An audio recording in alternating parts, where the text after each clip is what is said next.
Ok, espero que hayan pasado bonito break. Un poquito bonito. Vamos a continuar entonces con la siguiente parte, nuestro siguiente aspecto de Scrum, ¿no? Ya hemos hablado de la organización, hemos hablado de la justificación del negocio. Ya vamos a empezar con un aspecto importante, que es la calidad, por supuesto, ¿no? ¿Cuántos saben que es importante tener productos o servicios de alta calidad, ¿no? La calidad se define como la capacidad con la que cuenta el producto o los entregables para cumplir con los criterios de aceptación y de alcanzar el valor del negocio que el cliente espera, ¿no? ¿Qué cosa es criterio de aceptación? Porque ahí hablamos, ¿no? Los criterios de aceptación, ¿qué son? Son componentes objetivos mediante los cuales se juzga la funcionalidad de una historia de usuario. Acuérdense que la historia de usuario, habíamos mencionado que eran los requerimientos de los interesados, no los requerimientos de los usuarios, los clientes, ¿no? Esos criterios de aceptación deben delinear explícitamente las condiciones que deben satisfacer las historias de usuario. Ejemplo, ¿no? Cada pedido en proceso se debe guardar cada 5 segundos en la cuenta en la que inició sesión del usuario. Ese es un ejemplo del criterio de aceptación, ¿no? Porque uno puede medir y evaluar un requerimiento, ¿no?, del usuario. Por ejemplo, si hablamos de otro caso, ¿no?, otro ejemplo de historia de usuario, podría ser un reporte con ciertos campos, ¿no? O de repente un pedido online, como ya mencionado acá, ¿no?, que el proceso de compra se guarde cada 5 segundos. Pero ¿qué pasaría si, por ejemplo, en vez de decir que el proceso de compra se debe guardar cada 5 segundos, qué pasaría si el criterio de aceptación dijera que se guarde regularmente? Ya no sería objetivo, porque no lo puedes medir, sino sería algo subjetivo, porque ¿qué significa regularmente? De repente para el equipo de Scrum regularmente puede ser 10 segundos, para el usuario podría ser cada 5 segundos, para el Scrum Master podría ser cada 20 segundos, entonces no hay cómo medir y ver realmente si el entregable cumple con los requerimientos definidos, porque no hay una métrica, no hay una forma de medir los resultados. Pues es importante tener cosas bien claras.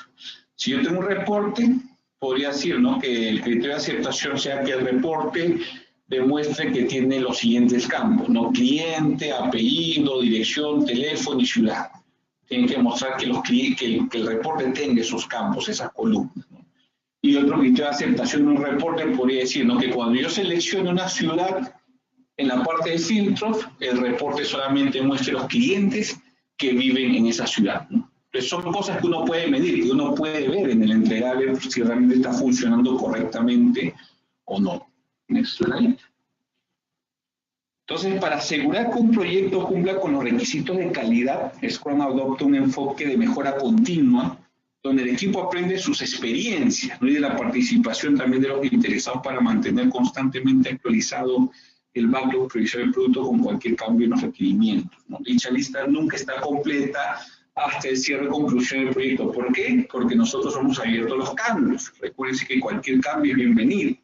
Pero cualquier cambio en los requisitos refleja los cambios en el entorno empresarial interno y externo, y también que el equipo funcione continuamente y se adapte para alcanzar esos requisitos. Vamos con el next slide. Entonces también algo importante que tenemos que mencionar aquí dentro de lo que es la calidad es que debido a que Scrum requiere que el trabajo se realice en incrementos durante los sprints, eso hace que los errores o defectos se noten con más facilidad mediante las pruebas de calidad repetitivas y no simplemente cuando el producto final o servicio se está casi terminando. ¿Qué quiere decir esto? Que en cada sprint tú detectas los errores. Entonces, si tu sprint dura 3 semanas, cada 3 semanas tú puedes ver los errores que tienes que corregir. Gestión tradicional que dice, mi proyecto dura 1 año, entonces después de todo 1 año recién vas a poder ver todos los errores que hay en el proyecto y obviamente el costo para corregir los errores en la metodología tradicional es mucho más alto, porque obviamente detectar errores al final del proyecto es demasiado costoso, lo cual con Scrum lo haces en cada sprint, lo cual hace que cualquier corrección sea mucho más rápida y a tiempo, ¿no? Por otra parte, las tareas relacionadas a la calidad, desarrollo, pruebas y documentación se completan como parte del mismo sprint por el mismo equipo. Esto asegura que la calidad sea inherente en cualquier entregable que se crea, ¿no?, como parte de un sprint. Las discusiones constantes entre el equipo principal de Scrum y los stakeholders, incluyendo los clientes y usuarios, junto con los incrementos reales del producto, se entregan al final de cada sprint y aseguran que la brecha entre las expectativas de los clientes del proyecto y los verdaderos entregables se reduzca constantemente. No siempre hay una comunicación constante con el cliente, eso nunca nos olvidemos, ¿no? Next slide. Entonces, cuando hablamos de calidad, también podríamos hablar del ciclo PDCA, ¿no? Que es planificar, hacer, verificar o actuar, ¿no? Las siglas son en inglés del plan, do, check, act, ¿no? Planificar, hacer, revisar o verificar y actuar, ¿no? Entonces, por ejemplo, ¿no? Cuando uno planifica, ¿en qué procesos hace eso? Básicamente cuando crea el backlog priorizar el producto, estás en la planificación, y también cuando creas las historias de usuario, que nuevamente son los requerimientos de los usuarios. Hacer, ya estás creando los entregables, estás ejecutando el proyecto, estás creando los entregables y también en esa etapa realizas los daily stand-up para saber constantemente cuál es el estado del proyecto, ¿no? Luego, en la parte de verificar, eso lo hacemos en demostrar y validar el sprint, es donde uno revisa realmente los entregables. Y la retrospectiva de sprint para saber qué es lo que se hizo bien, qué es lo que se hizo mal y qué cosas se pueden mejorar, ¿no? Y finalmente, en la actual, uno ya envía los entregables a los clientes y se hace la retrospectiva del proyecto para saber qué se hizo bien, qué se hizo mal, qué se puede mejorar en los siguientes proyectos. ¿Sí? Next slide.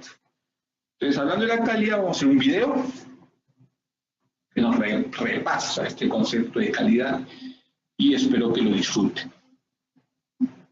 Hello, and welcome to our introductory course on the Scrum Body of Knowledge, or the SBOK Guide, a definitive guide for Scrum and the rules for the game.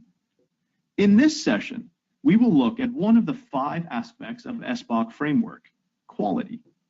We will discuss the following: definition of quality and purpose of quality aspect, relationship between quality, scope, and business value, the concepts of acceptance criteria and prioritized product backlog, quality management in Scrum, responsibilities of Scrum core roles pertaining to quality management, and finally, comparison of Scrum with traditional project management with respect to quality management in projects. Let us begin by understanding the purpose of quality aspect. The purpose of the quality aspect is to define quality as it relates to projects and to provide Scrum approach on how to plan and achieve the required quality levels. Quality aspects provides scope for implementation of continuous improvement in management of a project and thus enhances the probability of project success by delivering products that meet the needs of the customer. In Scrum, the term product can be used to refer to any deliverable or output of a project, such as a product, service, person, process, or any other deliverable. For example, the deliverable of a recruitment project can be hired staff. The deliverables of a training project can be training documents, training schedule or plan, training sessions, etc.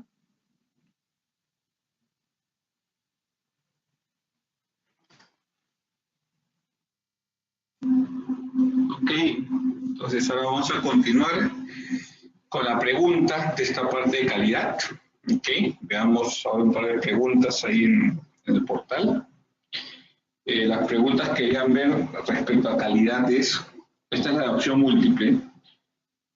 ¿Cuál es el componente objetivo mediante el cual se juzga la funcionalidad de una historia de usuario? Eso es muy fácil. A, expectativas de calidad del cliente. B, criterios de aceptación. C, épicas. D, necesidades del usuario. Esa es la de opción múltiple. ¿Cuál es el componente objetivo mediante el cual se juzga la funcionalidad de una historia de usuario?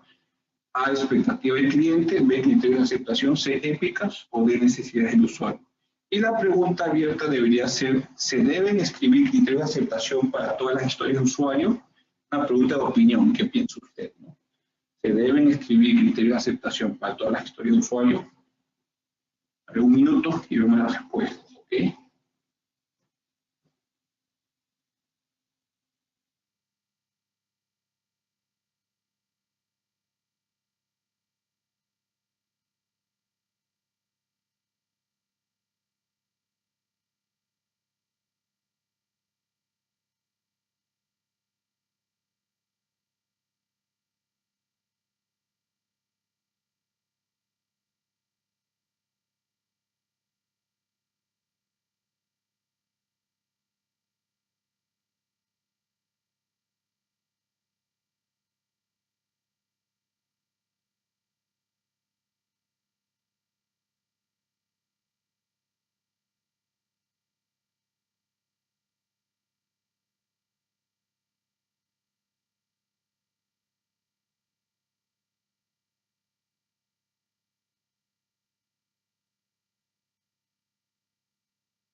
Ok, vamos a ver las respuestas.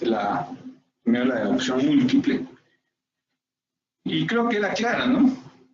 Se supone que el componente objetivo es los criterios de aceptación, que es lo que había mencionado hace un momento, al poner ejemplo del reporte, o también el ejemplo del proceso de compras que se debe guardar cada 5 segundos, ¿no? O sea, cuando hablamos de componentes objetivos mediante el cual se juzga la funcionalidad de una historia de usuario, estamos hablando de la letra B.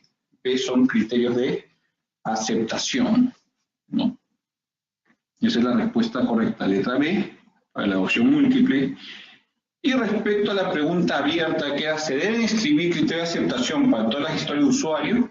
Obviamente, si usted se pone a pensar en el concepto de que sin un criterio de aceptación usted no puede evaluar o verificar la historia de usuario, por supuesto, todas las historias de usuario, todos los requerimientos de los usuarios tienen que tener los criterios de aceptación para poder evaluar y verificar si están desarrolladas de una manera correcta o no. No puede existir una historia de usuario sin criterio de aceptación, porque cómo uno la puede validar, cómo puede uno verificar si estuvo bien desarrollado o no. ¿Sí? Next slide. Ahora sí entramos al penúltimo aspecto de Scrum. Hemos hablado de organización, justificación, negocio, calidad. Ahora vamos a hablar de lo que es el cambio. Y el cambio es algo que cada proyecto enfrenta, ¿no? No existe un proyecto sin cambios, ¿no? Cada proyecto, independientemente de la metodología o framework que use, está expuesto al cambio. Es importante que los miembros del equipo del proyecto entiendan que los procesos de desarrollo de Scrum están diseñados para aceptar el cambio. Es bueno el Scrum, o sea, somos abiertos a los cambios. Entonces, las organizaciones deben tratar de maximizar los beneficios que se derivan de los cambios y disminuir los impactos negativos, ¿no? A través de los procesos de gestión de cambios dirigentes según los principios de Scrum. Vamos al next slide. Entonces, un principio fundamental de Scrum es su reconocimiento de que, por ejemplo, los stakeholders, llámense clientes, usuarios o patrocinadores, cambian de opinión acerca de lo que quieren y lo que necesitan durante un proyecto.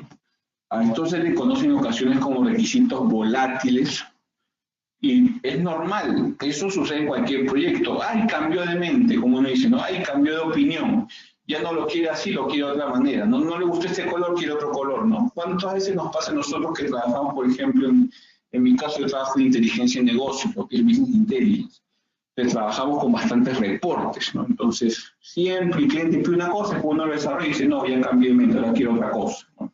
Eso es normal, eso es lo que nosotros definimos requisitos volátiles, o requirement churn en inglés, ¿no?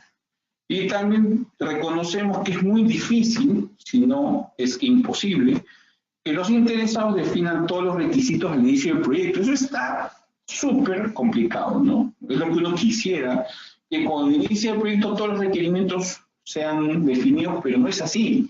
Muchos de los requerimientos aparecen en medio del proyecto, ¿no? Pero los proyectos Scrum aceptan los cambios mediante el uso de sprints breves e iterativos que incorporan la retroalimentación del cliente sobre los entregables del proyecto después de cada sprint. No puede decir que los sprints son creados para crear entregables y enviárselos a los clientes, ¿no? Y esto permite que el cliente interactúe regularmente con los miembros del equipo de Scrum y que vea los entregables a medida que estén listos y que cambie los requisitos de una manera temprana en el ciclo de desarrollo. Eso es fenomenal, ¿no? O sea, no tiene que esperar al final del proyecto para recién darse cuenta que el cliente quería cambios, ¿no? Sino que es una retroalimentación constante y obviamente los cambios los pueden detectar de una manera temprana. Next slide. Entonces, bueno, el proceso de aprobación de cambio es bastante sencillo. Uno empieza con una solicitud de cambio no aprobada, por supuesto, ¿no? Entonces, ¿quién puede aprobar la solicitud de cambios? En la mayoría de los casos es el Product Owner. Acuérdense que el Product Owner es el que interactúa con los clientes. Interactúa con los interesados, es la voz del cliente. Entonces, él podría tener la autoridad para aprobar la mayoría de los cambios.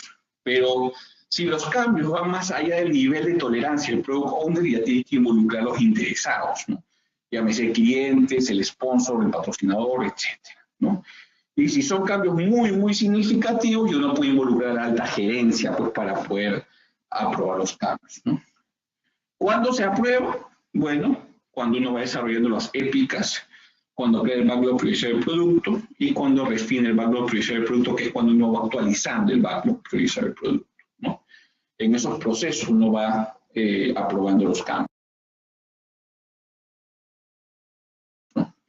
Y se generan las solicitudes de cambios aprobadas y esos cambios van al backlog priorizado del producto, ¿no?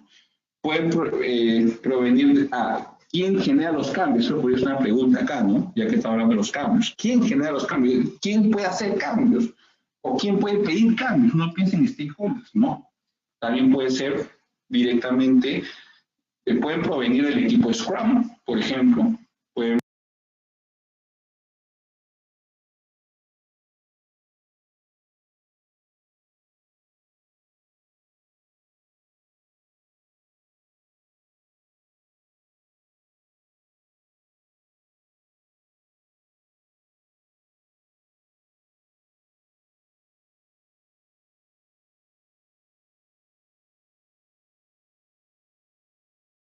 no se mueven hacia adelante, ¿no? Esos cambios 2, 4 y 7 van al backlog priorizar el producto. Vamos a suponer que en el backlog priorizar el producto usted tiene una historia de usuario, acuérdense que son requerimientos, ¿no? Tiene 5 historias de usuario.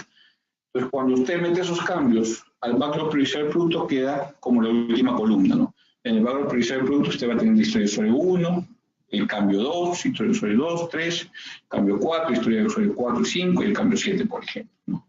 Esos cambios, claro, a la larga se convierten en historia de usuario porque son cambios que se le tienen que hacer a algún entregable, ¿no? Pero de esa manera uno va actualizando y priorizando el backlog del producto, ¿no?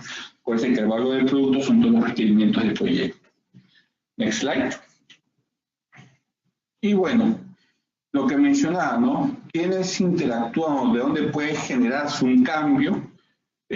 Lo mencioné hace un momento, el cambio puede provenir de los stakeholders o los interesados, puede provenir el cambio desde un entorno externo, un agente externo, o puede provenir el cambio del mismo equipo de Scrum, ¿no? ¿Quién genera normalmente los cambios? Como lo mencionaba, normalmente en la mayoría de los casos el Product Owner, y él determina si es un cambio urgente o no. Se agrega el Product Backlog, y si es un cambio urgente, sí, se cancela el sprint y se reinicia con la planificación del sprint, obviamente para incorporar el cambio que es urgente. Si el cambio no es urgente, no se hace nada. El cambio se hará en un sprint futuro. No sé, se continúa con el sprint actual y de repente en el siguiente se puede aplicar el cambio. Eso nos pasa mucho con los reportes también que nosotros manejamos, ¿no? Por ejemplo, el usuario se dio cuenta que a este reporte tenía que cambiarle cierta lógica y nosotros estamos en medio de un sprint. Pues normalmente cualquier cambio ya se coloca para el siguiente sprint, porque eso sí, cuando un sprint empieza, no se pueden ya incorporar cambios. O sea, no se puede incorporar nuevas historias al sprint, nuevos requerimientos, ¿no? Y es que hace que el sprint acabe para luego en la planificación del siguiente sprint incorporar los nuevos cambios o los nuevos requerimientos. Esa es la forma tradicional. Y obviamente cuando el cambio no es urgente, ¿no? Si es un cambio muy urgente, como hice en la diapositiva, usted puede ver que el Product Owner podría cancelar el sprint y reiniciar con la planificación del sprint para incorporar ese cambio que es SOS, no muy urgente, ¿no? Continuamos el siguiente slide. Y acá vemos un poquito cómo es a nivel del portafolio, programa y proyecto, ¿no? Puede ser que el programa es un conjunto de proyectos relacionados entre sí y el portafolio es un conjunto de programas y también proyectos que se pueden manejar de manera aislada.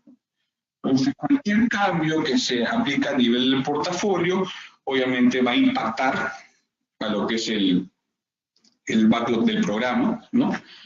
Y cualquier cambio que se aplica al backlog del programa va a impactar a los proyectos que están dentro de ese programa, ¿no?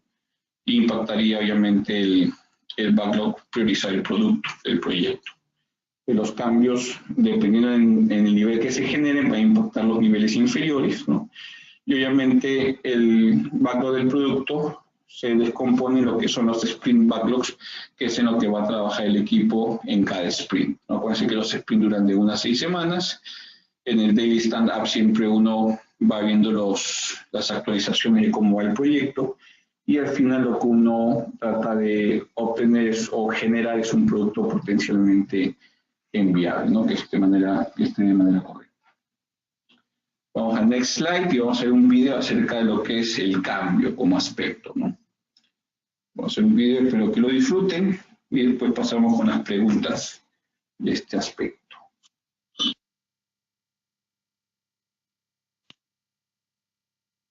Hello, and welcome back to our Scrum Study course on a guide to the Scrum body of knowledge. We are in Module 4 of the SBOC of Chapter Change, where we have just finished learning about changes in Scrum and achieving flexibility. And in this session, we are going to learn how change requests are assessed and approved or rejected when applying the Scrum framework. Whether the project requirements are generally stable, and there are typically only minor changes, or whether the project requirements change throughout the project, change management is executed in the ongoing processes of prioritizing and adding tasks to the prioritized product backlog. By locking down the scope of every sprint, the team is able to efficiently optimize and manage their work and effort. Biggest advantage of Scrum framework is that the team does not have to worry about managing changes once they start working on a sprint. If project requirements are generally stable and major changes are not expected in the near future, the length of a sprint may be set to be longer, 4 to 6 weeks. If project requirements are not very well defined, or if significant changes are expected in the immediate future, the length of sprint may be relatively shorter, 1 to 3 weeks. This provides stability to the Scrum team members to work on shorter sprints and deliver results. It is important to note that expected change is not the only factor used to determine the length of sprint. Other factors that are also needed to be considered include actual time to get work done, planned date for a release, any other factor as determined by the product owner or Scrum Master that need to be considered while determining the length of sprint. Length of sprint should preferably be consistent.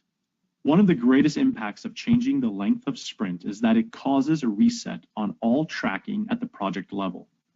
Previous velocities may become useless for forecasting and planning of future sprints. Without an accurate velocity, which is a primary metric in any Scrum project, the Scrum team cannot be measured for effectiveness.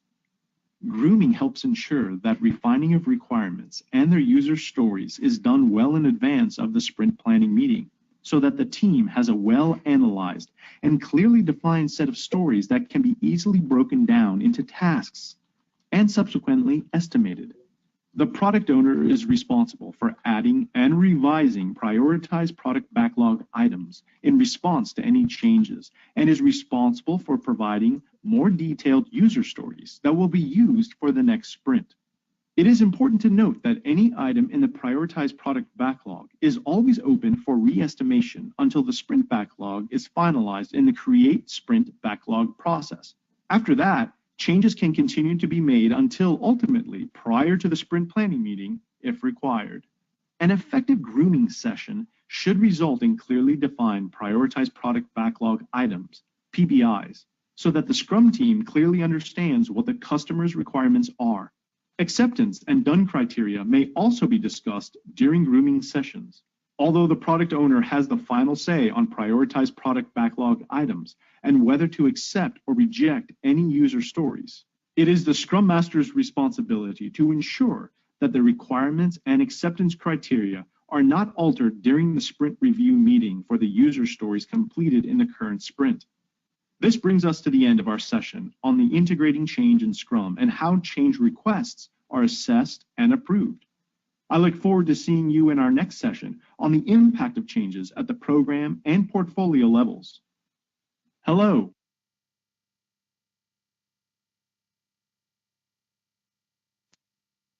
Okay, guys. Vamos a ver entonces la pregunta. Sí. Puede entrar a su ventana, ya sabe, de preguntas. Una pregunta de opción múltiple, otra que es abierta, ¿no? La pregunta que debería encontrar en la pregunta de opción múltiple es: ¿quién es el responsable de asegurar que no se cambien los requerimientos y las historias de usuario relacionados con una sprint acordada? A, el equipo de Scrum, B, es Product Owner, C, Scrum Master, D, patrocinador. Esa es la historia, perdón, la pregunta de opción múltiple. Y la pregunta abierta es: ¿en su organización utiliza usted algún procedimiento formal de control de cambios? Es una pregunta abierta para que usted la pueda responder, ¿no? ¿En su organización utiliza usted algún procedimiento formal de control de cambios? Vamos a dar unos segundos para responder esas preguntas. La de opción múltiple es quién es responsable de asegurar que no se cambien los requerimientos y las historias de usuario relacionados a un sprint acordado. A, Scrum Master, B, Product Owner, perdón, A, equipo Scrum, B, Product Owner, C, Scrum Master, D, patrocinador.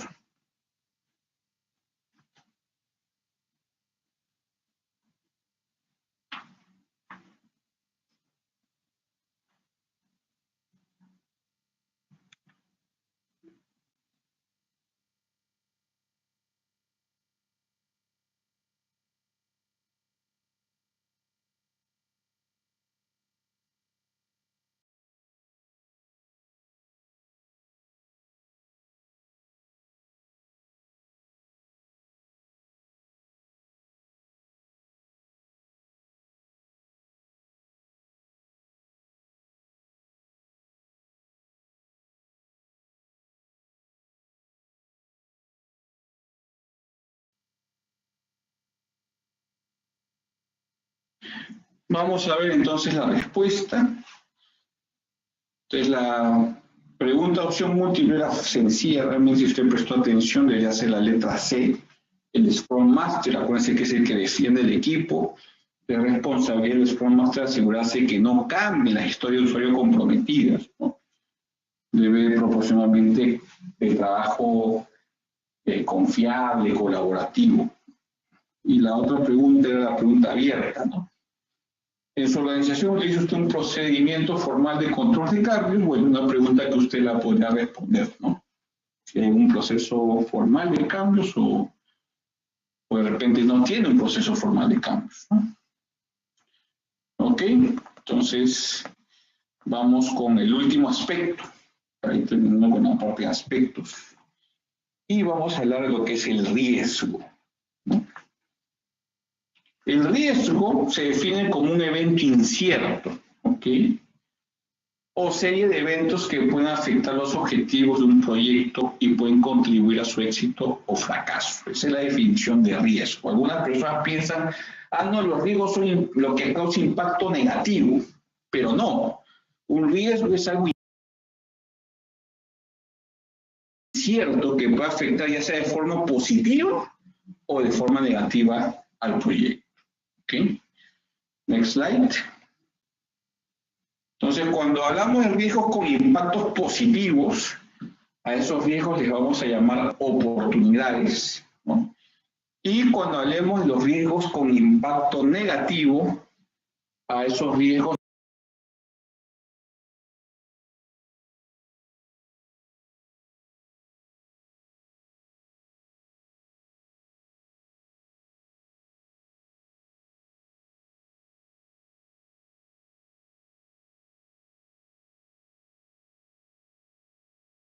positivo o negativo, ¿no?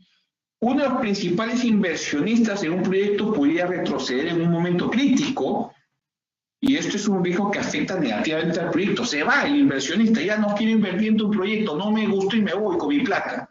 Entonces es un riesgo negativo, ¿no? Pero este mismo caso podría cambiar. ¿Qué sucede en caso de que el proyecto encuentre un mejor inversionista y dispuesto a invertir más dinero y mejor? Esto podría considerarse como una oportunidad o un riesgo con un impacto positivo. Espero que con este ejemplo quede mejor el esquema. Con riesgo puede tener impactos negativos o puede tener impactos positivos. Next slide. Entonces, cuando hablamos de riesgo tenemos que dar un procedimiento para la gestión de riesgos, ¿ok? Básicamente tenemos 5 pasos en los procedimientos para la gestión de riesgo. El primer paso siempre va a ser identificar el riesgo, ¿no? Puedes utilizar diversas técnicas para identificar todos los riesgos potenciales, ¿no? El tema de las técnicas ya se ve en los cursos más avanzados.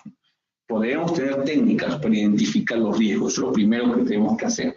Una vez que estén identificados los riesgos, uno lo evalúa y estima los riesgos identificados, ¿no? Para saber qué tanto va a ser el impacto en el proyecto. Tercero, es priorizar los riesgos. Se le da prioridades al riesgo y debería incluirse esos riesgos en el backlog priorizado del producto. El cuarto paso es mitigar los riesgos, desarrollar una estrategia adecuada para hacer frente a un riesgo, cómo vas a responder a los riesgos, ¿no? Y la comunicación de riesgos es el último paso, comunicar a los stakeholders o interesados apropiados los resultados de los primeros 4 pasos de la gestión de riesgos y determinar su percepción respecto a eventos inciertos, ¿no? Pueden venir así como los cambios. ¿Se acuerdan que hablamos quién puede generar los cambios? Ahora podríamos decir de dónde pueden venir los riesgos. Igual, pueden venir desde los stakeholders, pueden ser identificados también por un agente externo, o aún también pueden ser identificados por el equipo de Scrum. Next slide. Seguimos con lo que es el procedimiento para la gestión de riesgos, ¿no? Los riesgos deben ser identificados, evaluados y atendidos con base a 2 factores. La probabilidad de ocurrencia de cada riesgo, la probabilidad, ¿no? Y luego el impacto en el caso de que el riesgo ocurra. Los riesgos con una alta probabilidad y valor de impacto que se calcula multiplicando ambos factores deben ser atendidos primeros que aquellos con un valor relativamente bajo, ¿no? Entonces, en general, una vez que se detecta un riesgo, es importante entender los aspectos básicos del riesgo con relación a las posibles causas, ¿no? Al área de incertidumbre, los posibles riesgos en caso de que se presente el riesgo, cuáles serían los posibles efectos, ¿no? Entonces, un ejemplo, vamos a poner un ejemplo que creo que va a dejar bien claro el caso de lo que es la probabilidad de impacto, que a veces me confunde, parece que es lo mismo, pero no es lo mismo. Por ejemplo, vamos a suponer que usted tiene una aplicación web, un portal web, una página web, ¿no? Y usted vende productos, usted vende chocolates, vamos a poner. Y usted procesa los pagos con PayPal. Todos creo que más o menos conocen PayPal, es una pasarela de pagos online. Usted puede hacer los pagos en línea. Claro, tiene que tener una cuenta PayPal asociada a una tarjeta de crédito o débito. Entonces, ¿qué probabilidad, ok? ¿Qué probabilidad hay de que se caiga el servicio de PayPal? Uy, que se caiga el servicio de PayPal, o sea, que no funcione PayPal es una probabilidad muy baja. De repente un 5%. Vamos a ponerle 5%, ¿sí?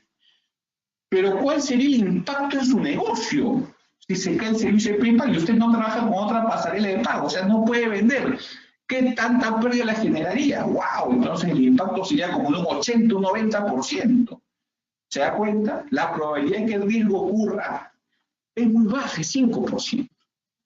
Pero el impacto, en el caso de que el riesgo ocurra, sería pues 80, 90%, lo cual es tremendo, ¿no?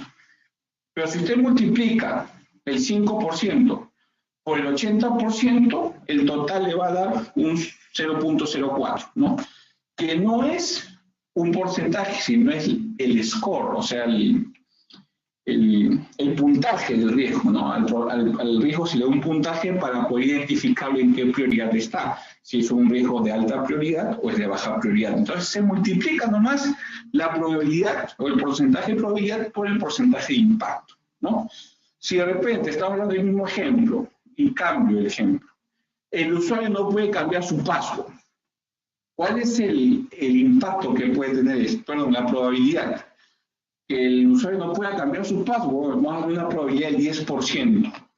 Y el impacto, ¿qué puede pasar si el usuario no puede cambiar el password? Bueno, si el usuario no puede cambiar el password, de repente no va a poder entrar a seleccionar productos, ¿no? De repente no va a poder entrar a ver a modificar sus órdenes de compra que ya desarrolló, va a ponerle que el impacto es un 30%. Entonces, si multiplica el 10 por el 30%, le va a dar un 0.03, ¿no? En comparación al riesgo anterior, obviamente el anterior tiene un score más alto, un puntaje más alto, por lo tanto debería ser un riesgo.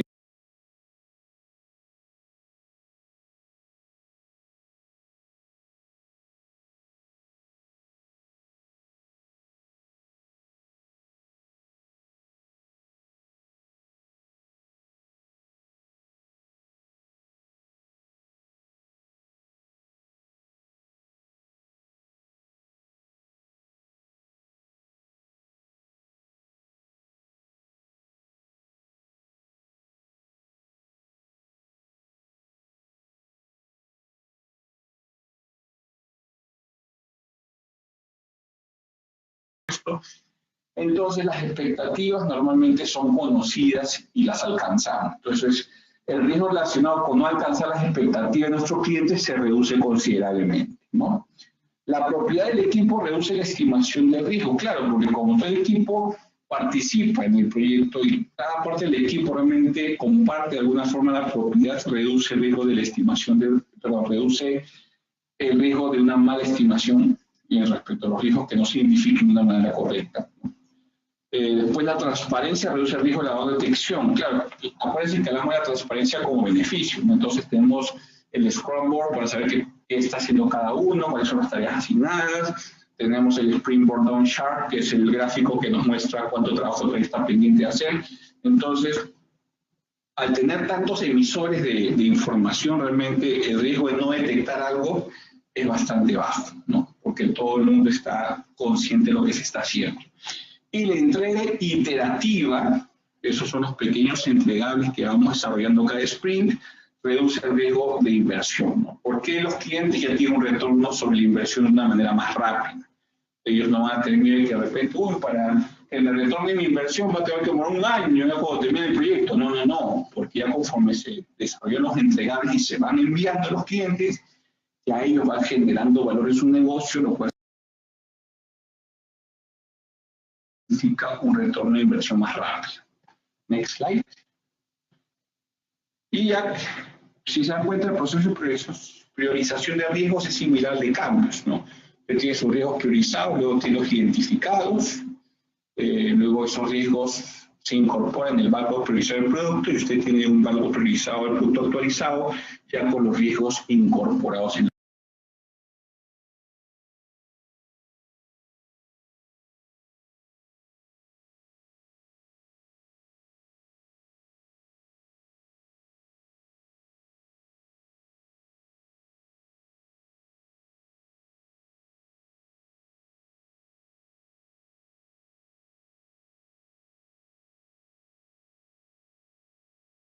programa, obviamente va a impactar a los proyectos que están dentro del programa, obviamente sus respectivos backlogs.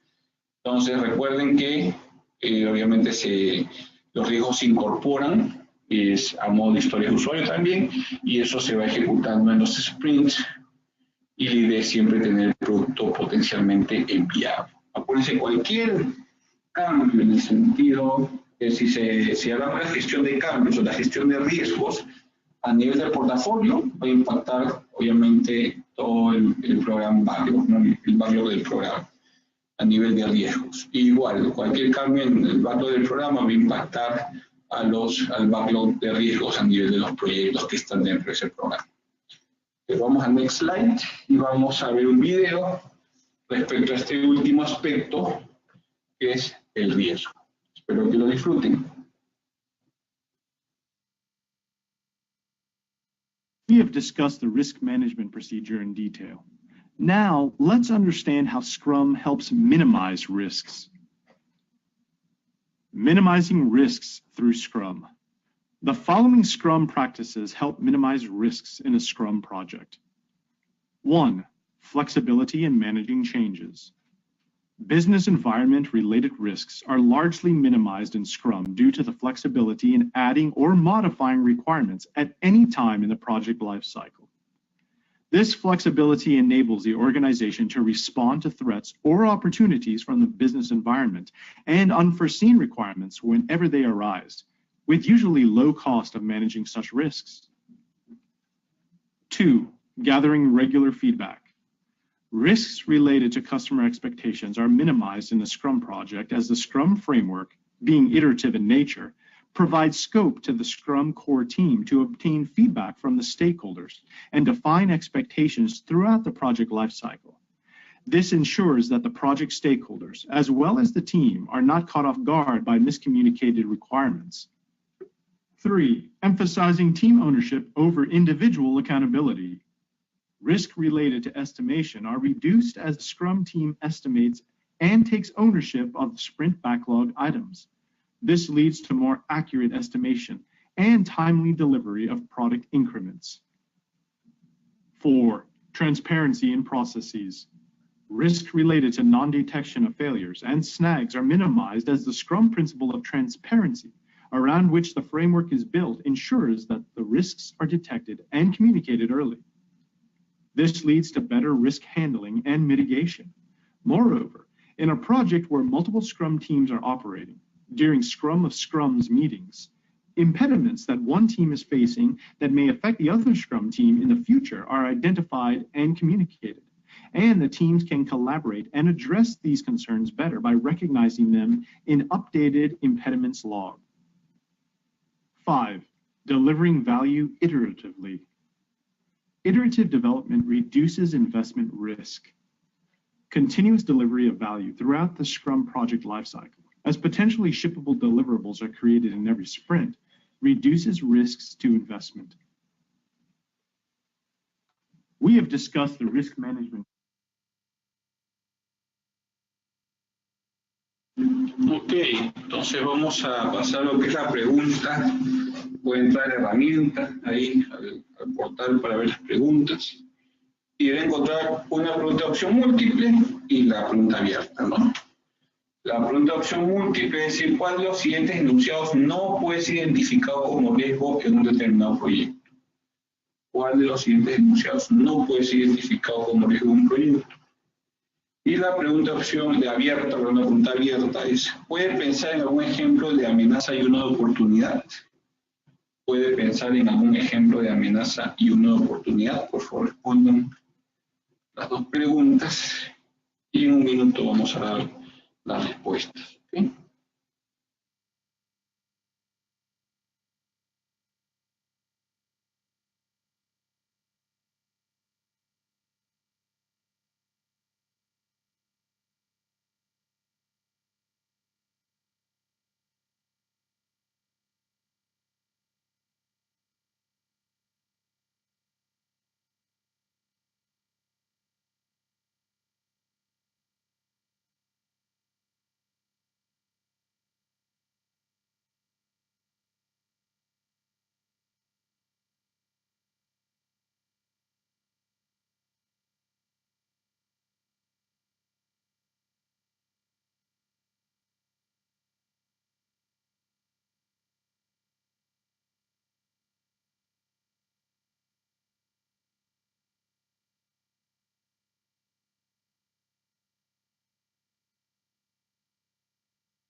Ok, vamos a la respuesta. Entonces, ¿cuál de los siguientes enunciados no puede ser identificado como riesgo de un determinado proyecto?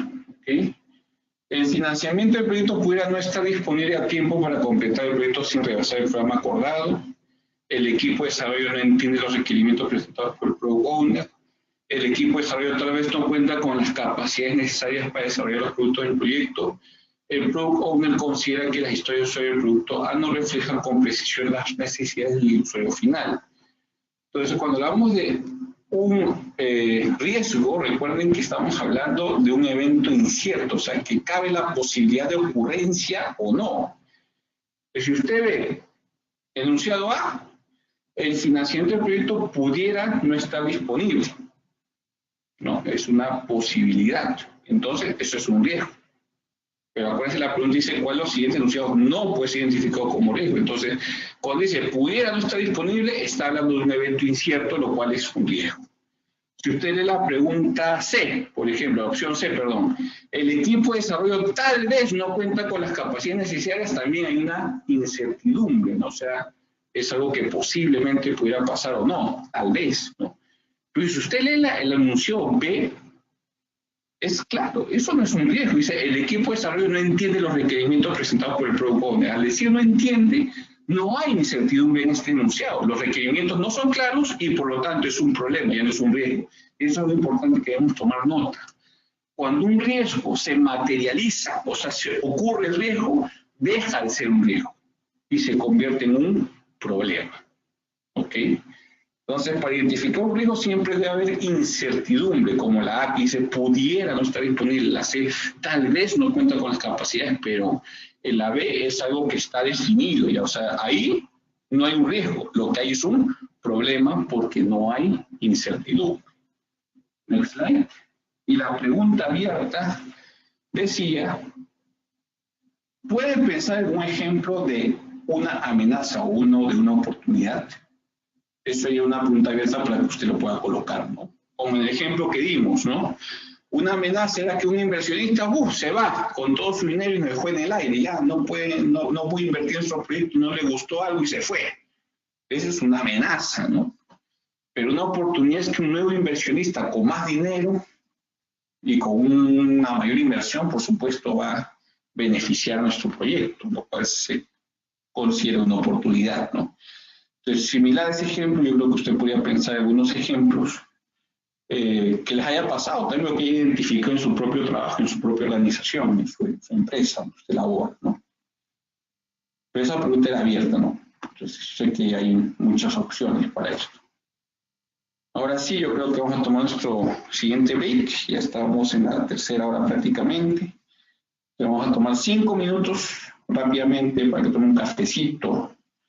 De repente quiere ir al baño, quiere comer algo rápido. Entonces, aquí estamos en 5 minutos, ¿ok?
Ok, guys, vamos a continuar entonces con la siguiente parte de este webinar. Acabamos de terminar lo que son los aspectos de Scrum y ahora vamos a empezar con lo que son las fases y procesos de Scrum, muy importante, ¿no? Entonces, los procesos de Scrum abordan las actividades específicas y el flujo de un proyecto de Scrum. En total hay 19 procesos agrupados en 5 fases. Next slide. Estos son las fases principales, ¿no? Lo que es inicio, planificación, estimación, implementación, revisión, retrospectiva y lanzamiento. Obviamente vamos a dar una breve descripción de cada una de ellas y también de cada uno de los procesos que están dentro de cada fase. Y una cosa que voy a mencionar acá es que cuando ustedes entren y se matriculen en los cursos más avanzados, obviamente se puede ver más a fondo cada uno de estos procesos. Recuerden que este es un curso introductorio, es un curso de fundamentos, ¿no? Entonces vamos a ir avanzando y describiendo cada uno de estos procesos pero para ya aprenderlo de una manera más profunda, pueden entrar y matricularse en los cursos más avanzados, ¿ok? Next slide. Entonces vamos a empezar con la fase de inicio, la fase de Scrum inicio, ¿no? Entonces usted ve, por ejemplo, tenemos 6 procesos. Primero es crear la visión del proyecto. Luego tenemos identificar Scrum Master y Stakeholders, formar el equipo de Scrum, desarrollar épicas, crear el backlog priorizar el producto y realizar la planificación de lanzamiento. Y cada uno de estos procesos tiene entradas, herramientas y salidas. Y recuerden que las que están en asterisco son las que son obligatorias, ¿no? No tienen que memorizarse todas las herramientas, entradas y salidas, pero obviamente es muy fácil de acordarse por la lógica, ¿no? Y siguiendo el flujo lo vamos a ir entendiendo mejor. Solamente acuérdense de revisar las que son obligatorias si usted recién está empezando en nuestro Scrum, que son las que están marcadas con un asterisco, ¿no? Next slide. Entonces vamos a empezar con el primer proceso, ¿ok? Estamos en la fase de inicio para ubicarnos bien. El primer proceso es crear la visión del proyecto.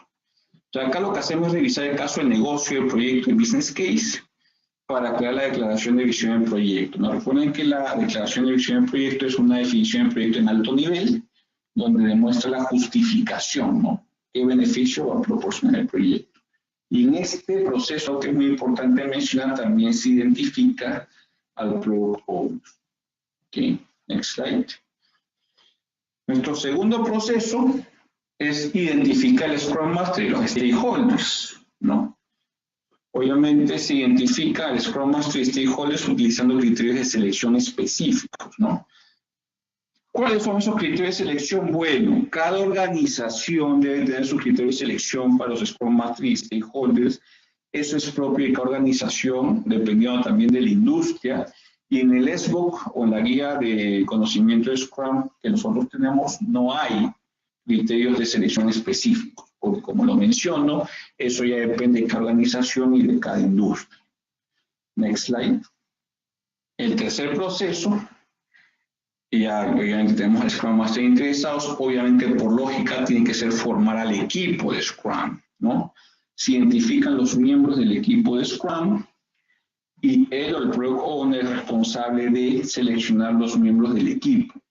Ojo con eso, generalmente en colaboración con el Scrum Master, ¿no? Entonces, se debe tener clara la visión del proyecto, porque para saber qué miembros necesito en mi equipo de Scrum, tengo que entender que, por ejemplo, si estoy creando un sitio web, no es lo mismo que el equipo si estoy creando una campaña de marketing. Son proyectos totalmente diferentes y tengo que saber qué habilidades, qué conocimiento tienen que tener cada uno de los miembros de mi equipo Scrum para tener una selección correcta, ¿no? Next slide. El siguiente proceso es desarrollar épicas. Este es un nuevo concepto, ¿no? Porque hemos hablado del backlog, hemos hablado del sprint, hemos hablado del daily stand-up, hemos hablado de historia de usuario, pero no hemos hablado de épicas todavía, ¿no? Desarrollar épicas. ¿Qué cosa es una épica, no? Bueno, vamos a empezar definiendo que la declaración de visión del proyecto sirve como base para el desarrollo de las épicas, ¿ok? Entonces, ¿qué cosa es una épica? Básicamente son historias de usuario grandes, sin refinar, en el backlog previsto del producto que no pueden ser entregadas en un solo ciclo de sprint. O sea, se podría decir que son historias de usuario a alto nivel, ¿no? Los prototipos se crean para identificar las necesidades de los usuarios en este proceso también, ¿ok? Y los prototipos, conocidos en inglés como personas, ¿no? Que decir prototipos en inglés son personas, son personajes ficticios altamente detallados que representan a la mayoría de los usuarios y demás stakeholders que pudieran no utilizar directamente el producto final. Los prototipos se crean para identificar las necesidades de los usuarios. Entonces, acá tenemos que entender dos conceptos: épicas y personas, ¿no? Entonces, el ejemplo de una épica podría ser, ¿no? Si usted está trabajando en un sitio web, una aplicación de e-commerce de venta de chocolates, vamos a ponerlo nuevamente el ejemplo, ¿cuál podría ser un ejemplo de una épica? Una épica podría ser el proceso de compra, vamos a suponer. ¿Por qué? Porque el proceso de compra es un proceso que es tan largo que luego voy a tener que descomponer esa épica en ¿qué? En historias de usuario. Por ejemplo, si el proceso de compra es una épica, ¿no? ¿Cuál sería un ejemplo de historia de usuario? Bueno, para yo realizar el proceso de compra, tengo que empezar con un catálogo donde aparecen los productos y el usuario puede seleccionar un producto. Esa sería una historia de usuario del proceso de compra. Otra historia de usuario del proceso de compra. Bueno, el cliente tiene que agregar los productos en un carro de compra. Entonces, tiene que haber una página web donde el usuario, el cliente, puede agregar sus productos en un carrito de compra, puede eliminar, puede cambiar la cantidad de unidades de producto que ha seleccionado, etc. Ese es otra historia de usuario para el proceso de compra, que es la épica, ¿no? Otro ejemplo del proceso de compra. Otra historia de usuario podría ser las pasarelas de pago. Cuando el cliente termina, tiene que tener opciones para hacer el pago, ya sea con PayPal, ya sea con una tarjeta de crédito, ya sea con, no sé, una cuenta bancaria, etc., ¿no? Entonces se dan cuenta como un proceso de compra, que es nuestra épica, se va dividiendo en pequeñas historias de usuario, que son las que realmente me permiten desarrollar los entregables, ¿no? Entonces, en grandes rasgos, la épica es una historia de usuario a alto nivel. Es un requerimiento a alto nivel que luego va a tener que ser refinado, o sea, va a tener que descomponerse en pequeñas historias de usuario para poder completar la épica, ¿no? Y luego está el tema de los prototipos, que son las personas, que lo que representan son los usuarios, ¿no? En el next slide vamos a ver un ejemplo. Okay, vamos al next slide, a la siguiente diapositiva, para entender que es un ejemplo de personaje o prototipo en español, ¿no? Vanessa tiene 39 años de edad y es residente de San Francisco. Le apasionan los viajes y después de haber tenido una exitosa carrera como abogada, ha decidido disfrutar de dicha pasión. Le gusta tener opciones disponibles al seleccionar sus viajes por avión y servicios de alojamiento para poder elegir el mejor a un precio accesible. Se frustra con los sitios web lentos y desordenados. Claro ejemplo de persona o prototipo, ¿no? Ese es un ejemplo de usuario. Este ejemplo de una persona por un sitio web, en este caso, ¿no? ¿Para qué? Para el manejo de viajes, en otras palabras, ¿no? ¿Cuál es el tema de Vanessa? Bueno, ella quiere encontrar viajes por avión y alojamiento a un buen precio. En eso se podría resumir, ¿no? Y no le gustan los sitios web lentos y desordenados. Entonces, acá la persona o el prototipo representa el rol. Este es el rol de ¿qué? De un cliente que está buscando un sitio web para el manejo de viajes, ¿no? Entonces, es un rol. El rol representa la gran mayoría de usuarios. Entonces, quiere decir que, por ejemplo, hay personas que se confunden con esto y dicen, entonces, si yo tengo 1000 usuarios que les gusta hacer viajes, quiere decir que tengo que crear 1000 personas o 1000 prototipos. No quiere decir eso. Porque una persona representa a un rol, ¿ok? En este caso, cuando hablamos de rol, representa a la gran mayoría de personas que van a utilizar la aplicación, o sea, a los usuarios. Entonces, si usted tiene 1000 usuarios que le gusta manejar viajes a través de la página web, tendrías que crear un rol, que es el ejemplo de Vanessa, por ejemplo. Vanessa es el rol de persona, o es la persona del prototipo, que básicamente representaría a la mayoría de usuarios que van a utilizar la aplicación. Ese es un ejemplo de cómo uno puede crear un prototipo, refiriéndose a los usuarios, ¿no? Entonces, las épicas y la definición de prototipos se hacen como parte de este proceso. ¿Okay? Next slide. Luego pasamos al siguiente proceso, que es crear el backlog, priorizar el producto. Al fin, ¿no? Nuestro repositorio de requerimientos, ¿no? Las épicas, que son historias de usuario grandes sin refinar en el producto, que están en el backlog, priorizar el producto, ¿no? Eso es el primer concepto que tenemos que tener claro desde el proceso anterior, ¿no? También se establecen aquí los criterios de aceptación, o los criterios determinados, perdón. Los criterios determinados es saber cuándo una historia de usuario se puede considerar como terminada, ¿no? Tienen que tener una clara definición de cuándo se considera que la historia de usuario está completada o está terminada, ¿no? Y estos criterios determinados son un conjunto de reglas que se aplican a todas las historias de usuario. Es importante contar con una definición clara y determinada, ya que elimina la ambigüedad de requisitos y ayuda a que el equipo se apegue a las normas obligatorias de calidad, ¿no? Entonces, hay diferentes métodos para identificar las épicas y obviamente crear las historias de usuario, pero la idea en este proceso es ya crear el repositorio con todas las épicas y también historias de usuario, que son ya las épicas que se han descompuesto en niveles más pequeños, ¿no? Para poder desarrollarlos con claridad. Next slide. Tenemos lo que es la realización, o bueno, realizar la planificación de lanzamiento, ¿no? Acuérdense el cronograma de planificación, ahí es cuando les enviamos los entregables a los clientes, ¿no? El equipo principal de Scrum revisa las historias de usuario de alto nivel, ¿no? En el backlog priorizar el producto para desarrollar un programa de planificación de lanzamiento.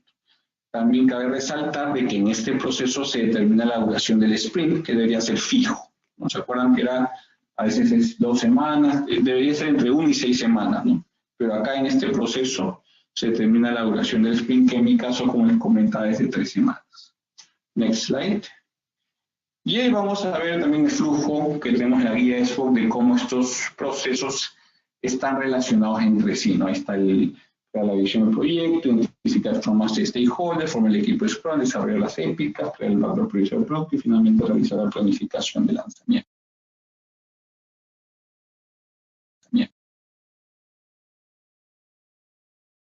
Con esto culminamos lo que es la fase de inicio, solamente la fase de inicio. Next slide, vamos a ver un pequeño video acerca de esta fase de inicio y sus respectivos procesos. Espero que lo disfruten. Hello, and welcome to our Scrum Study course on a guide to the Scrum body of knowledge. This is Module 1 of the chapter on Initiate Phase. This chapter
of selecting team members, but often does so in collaboration with the Scrum Master.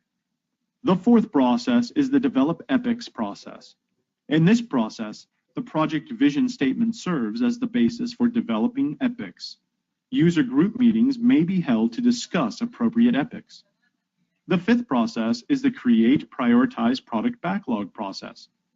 In this process, epics are refined, elaborated, and then prioritized to create a prioritized product backlog for the project. The done criteria is also established at this point. The sixth and last process in this phase is the Conduct Release Planning process. In this process, the Scrum core team reviews the user stories in the prioritized product backlog to develop a release planning schedule, which is essentially a phased deployment schedule that can be shared with the project stakeholders. The length of sprints is also determined in this process. This brings us to the end of Module 1 and our introductory session on the Initiate phase. I look forward to seeing you in our next session on the Create Project Vision process. Until then, goodbye, and thank you for learning with us. Ok, guys, vamos a ver entonces la pregunta. Espero que hayan disfrutado el video y la pregunta ya puede entrar al link, ¿no? La pregunta de opción múltiple es: la serie priorizada de trabajo a realizarse es capturada por el Product Owner ¿en qué proceso? ¿No?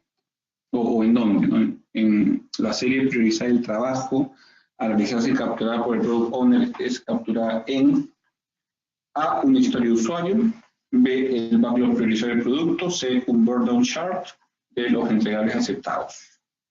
Está bastante sencilla la pregunta, la serie priorizada de trabajo. Y la pregunta abierta es: ¿puede pensar en un ejemplo de una épica? Ahí puede colocar su ejemplo también de épica, así como nosotros mencionamos lo de la pasarela de pago en el proceso de compra.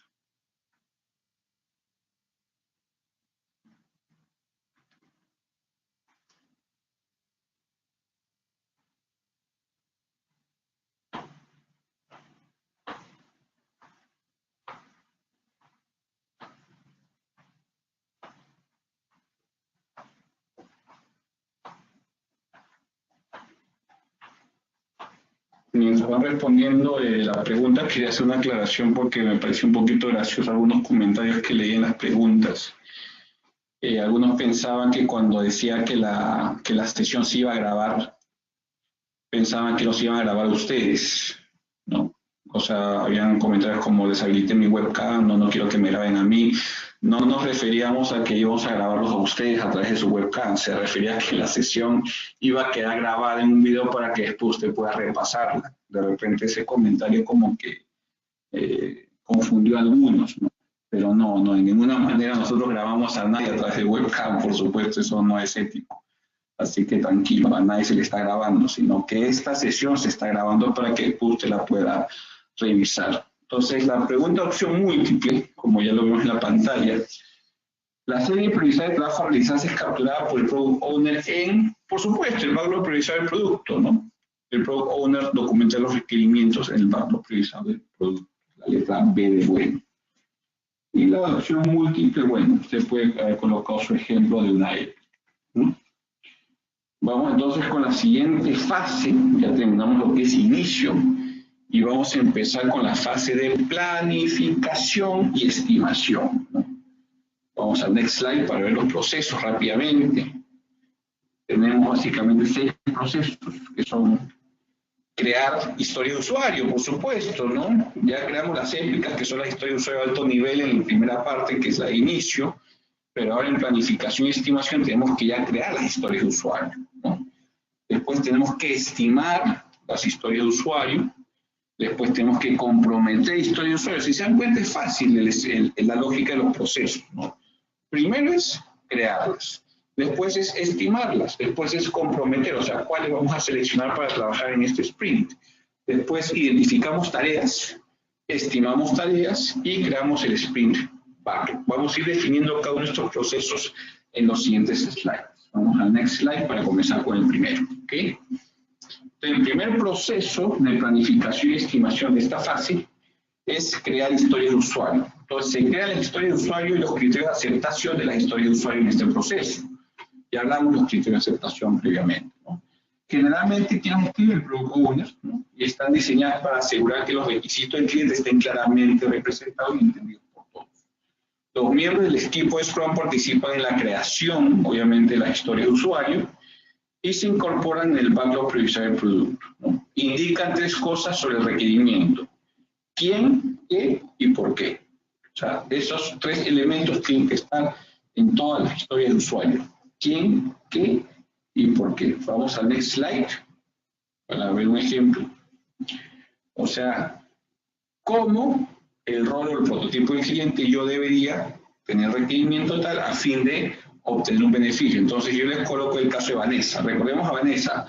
como Vanessa, o sea, o como usuario del sitio web de manejo de viajes, yo debería, ¿cuál es el requerimiento? ¿Se acuerdan? Encontrar vuelos y también hospedajes a un valor accesible, a fin de que de obtener el beneficio de poder viajar constantemente y no invertir mucho dinero, por ejemplo. No es un ejemplo en base a lo que hemos leído de Vanessa.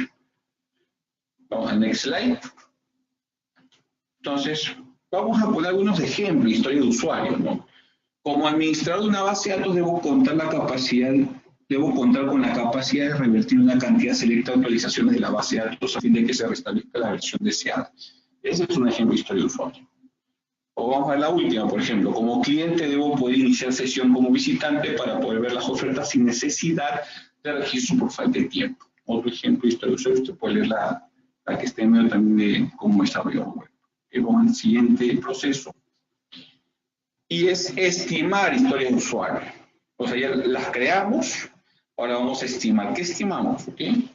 El Product Owner aclara las historias de usuario en este proceso y el Scrum Master y el equipo de Scrum estiman el esfuerzo, subrayemos eso, el esfuerzo necesario para desarrollar la funcionalidad descrita en cada historia de usuario. El Scrum es muy colaborativo, ¿no? Y si hay alguna parte de la historia de usuario que no está clara o no se entiende, debería el equipo comunicarse con el Product Owner para aclarar esos puntos que no se entienden, ¿no? Y otra cosa importante aquí es que el equipo es el que estima el esfuerzo y tiempo para las historias de usuario, a diferencia de la metodología tradicional del proyecto, que normalmente es el Project Manager quien estima el esfuerzo. Next slide. Después tenemos el proceso de comprometer, o sea, ya las creaste, ya las estimaste en temas de esfuerzo y tiempo, y ahora vamos a comprometer las historias de usuario. Entonces, el Scrum Master y el equipo Scrum se comprometen a entregar las historias de usuario aprobadas por el Product Owner para un determinado sprint, ¿ok? O sea, ahí usted selecciona del Product Backlog cuáles son las historias de usuario que se van a trabajar en el sprint que llegue. Identificar las historias de usuario que se pueden trabajar y comprometer para el próximo sprint, es el concepto de este proceso. Next slide.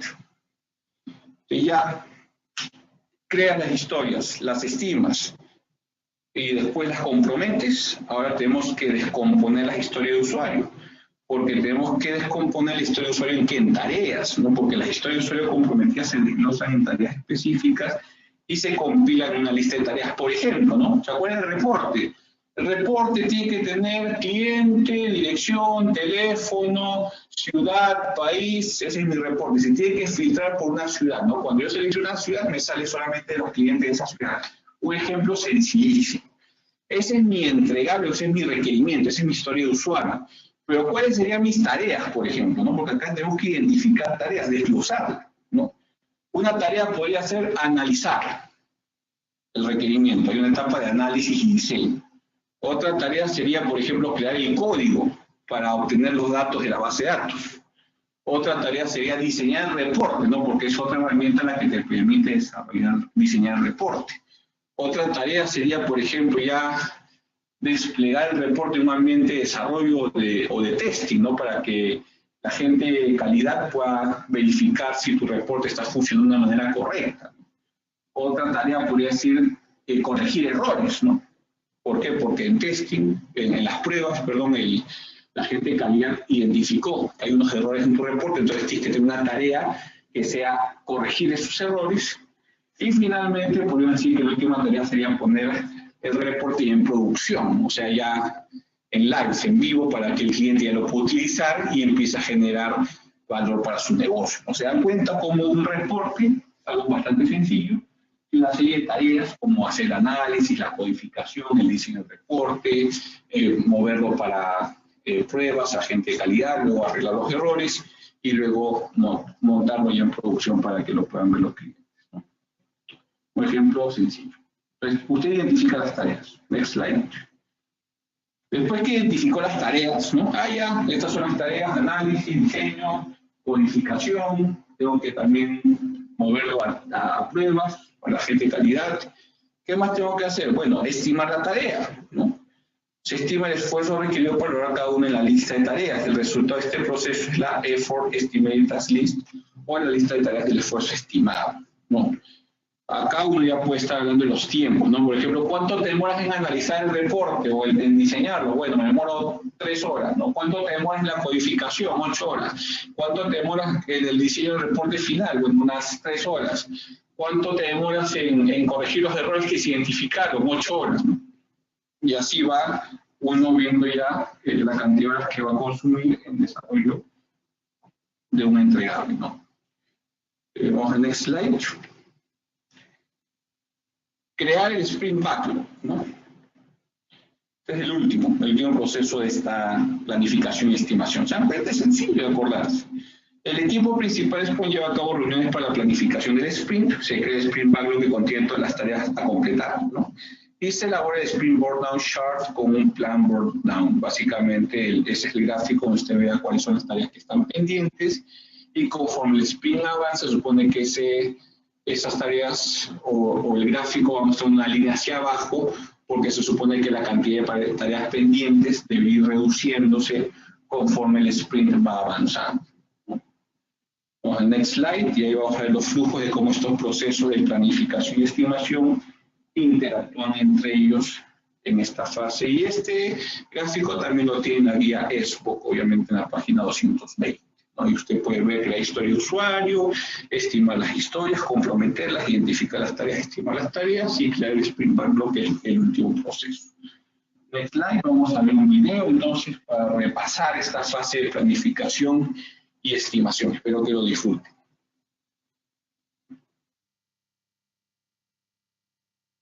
Hello, and welcome to our introductory course on the Scrum Body of Knowledge, or the SBOK Guide, a definitive guide for Scrum and the rules for the game. In this session, we will look at the processes that are part of the plan and estimate phase. We will also discuss the key inputs, tools, and outputs associated with each of the processes. The processes that are part of the plan and estimate phase are create user stories, estimate user stories, and commit user stories, identify tasks, estimate tasks, and create sprint backlog.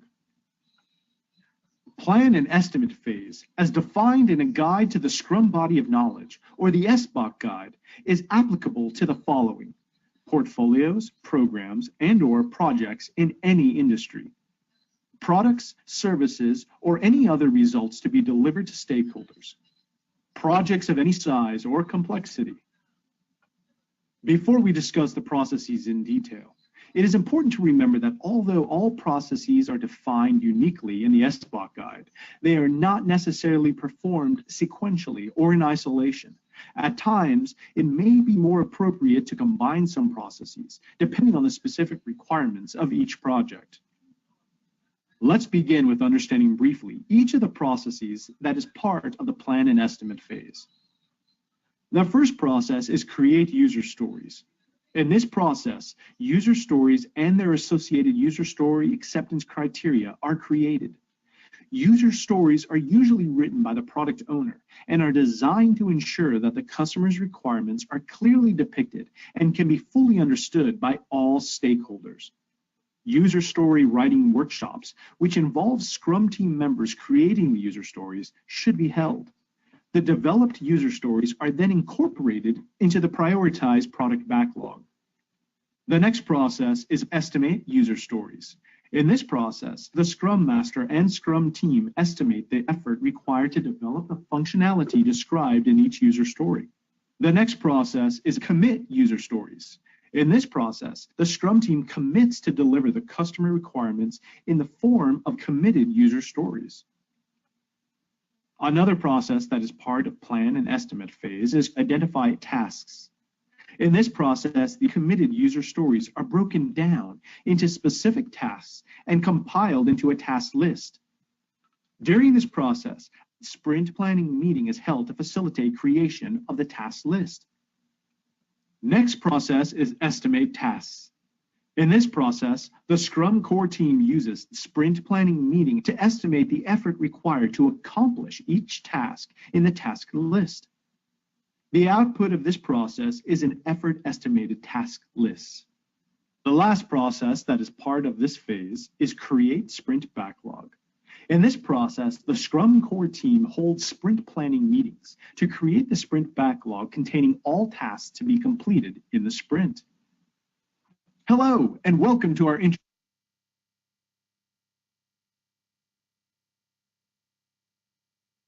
Ok. Ahora vamos a pasar entonces con la pregunta. Ok, la pregunta de opción múltiple y la pregunta abierta. Ok. La opción múltiple dice, debería decir, si encuentran ahí en el portal, dice, ¿sobre quién recae la responsabilidad de estimar los elementos del backlog priorizado del producto en la fase de planificación y estimación? A, equipo Scrum, B, Scrum Master, C, Product Owner, D, equipo externo con experiencia considerable. ¿Okay? ¿Sobre quién recae la responsabilidad de estimar los elementos del backlog priorizado del producto en la fase de planificación y estimación? Y la pregunta abierta es, ¿puede compartir algunas historias de usuario en las que ha trabajado? Vamos a darles un minuto para que puedan responder las preguntas.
Ok, vamos a ver la respuesta. Entonces, la pregunta múltiple, con múltiples opciones, se supone que debería ser claro, ¿no?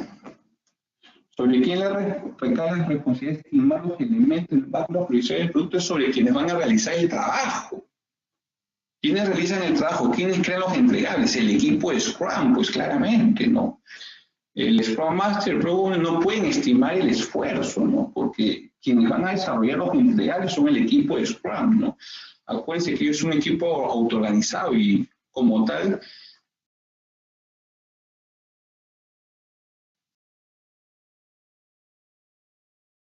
se les indique lo que debe hacer, pero son ellos mismos quienes deciden cómo hacerlo, ¿no? Siempre saben cómo desarrollar los entregables, ¿no? Y esto también incluye la estimación de las tareas, ¿no? Vamos al next slide. Y voy a hacer la pregunta abierta, ¿no? Puede compartir unas historias de usuario en las que haya trabajado en eso, es una pregunta abierta que usted lo puede contestar en nuestro portal. Vamos a la siguiente fase, entonces ya.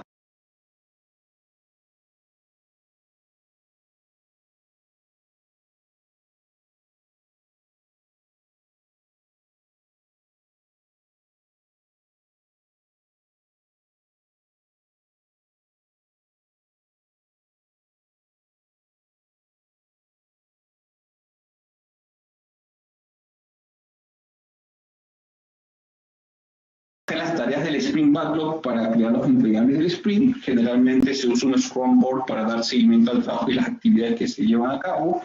Y los problemas que enfrente el equipo Scrum se pueden actualizar en un Impediment Log, que es un documento que existe obviamente en Scrum, ¿no? Ahora, ¿qué cosa es un Scrum Board? Lo mencioné al inicio del webinar. Básicamente es un lugar donde usted puede ver los requerimientos, que son la historia de usuario y las tareas que están desarrollándose. Vamos a ver el next slide para un ejemplo, ¿no? Es un pequeño ejemplo que es un Scrum Board. Lo que es 1, 2, 3 y 4 vendría a ser las historias de usuario, ¿no? Y si se dan cuenta, hay cuadraditos grises también, que son más pequeñitos. Esas son las tareas, ¿no? Las tareas en las que se han desglosado las historias de usuario. Acuérdense que las tareas pueden ser, como en el caso del reporte, análisis, diseño, codificación, implementación, etc., ¿no? Entonces, las pruebas también están consideradas dentro del sprint de las tareas. Entonces, por ejemplo, hay una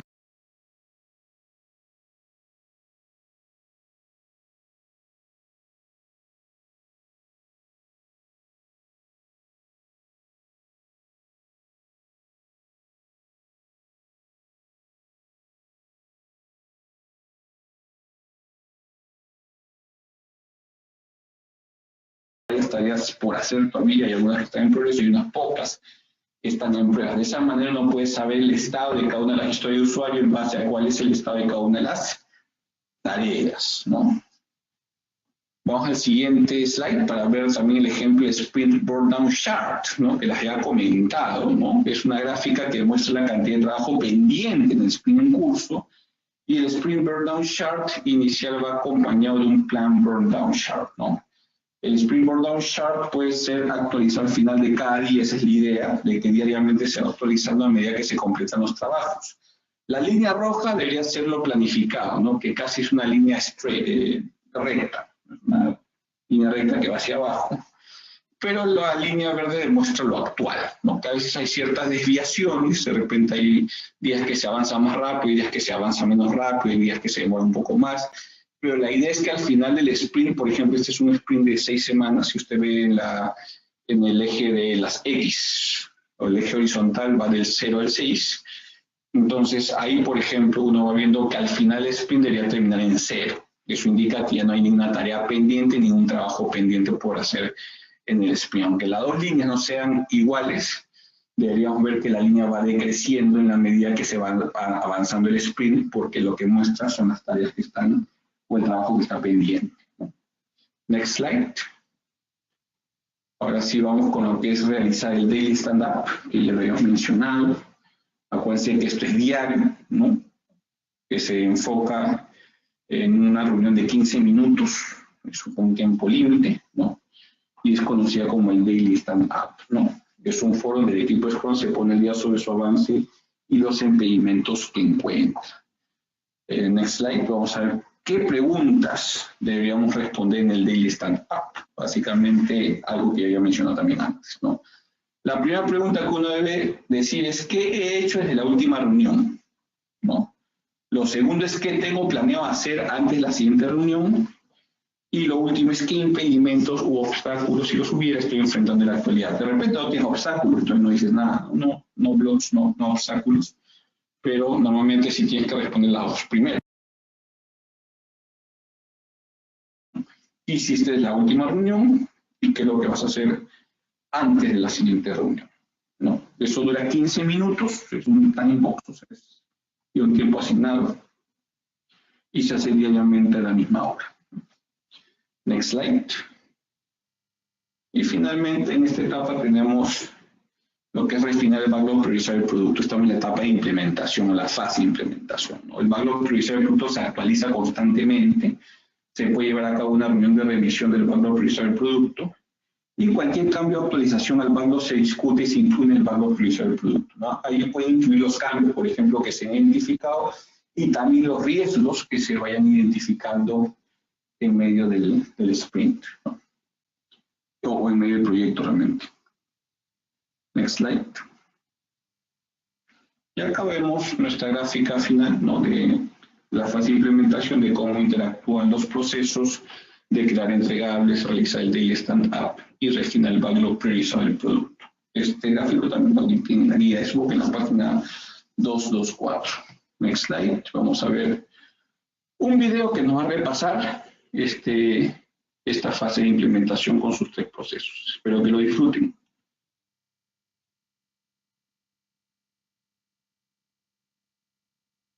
Hello, and welcome to Scrum Study. Today, we're going to learn the phase explained after plan and estimate in Scrum, implementation. To start with, Large projects require multiple Scrum teams to work in sync to ensure project progress. Because the teams work in parallel, ensuring that all teams progress uniformity is critical with respect to deadlines. There has to be a communication mechanism to ensure that teams are in sync and any findings from one of the teams related to any part of the project is effectively communicated across teams. So what is implementation all about? The implement phase is related to the execution of the tasks and activities to create a project's product. These activities include creating various deliverables, conducting daily stand-up meetings, and grooming, which in turn include reviewing, fine-tuning, and regularly updating the product backlog at regular intervals.